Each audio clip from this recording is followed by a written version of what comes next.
Қызылордада өткен ұлттық құрылтай отырысында конституциялық реформаның маңызды тұстары туралы айтқанымды білесіздер. Қоғамда кеше ғана емес, жарты жылдан бері конституцияға қатысты жан-жақты пікір алмасу жүріп жатыр. Барлық ұсынысты жүйелеп саралау үшін 130 адамнан тұратын конституциялық комиссия құрылды. Бұл ауқымы жағынан да кәсіби деңгейі тұрғысынан алып қарасақ та еліміз үшін теңдесі жоқ комиссия.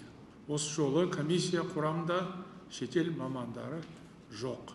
Жалпы былтыр қазан айынан бастап азаматтарға өз пікірін білдіруге толық мүмкіндік берілді.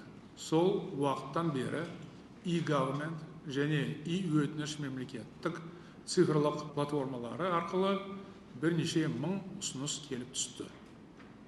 Комиссия өтініштің бәрін мұқият қарап, қорытып, тиісті түзетулерді әзірледі. Конституциялық комиссияның жұмысы барынша ашық жүргізілді.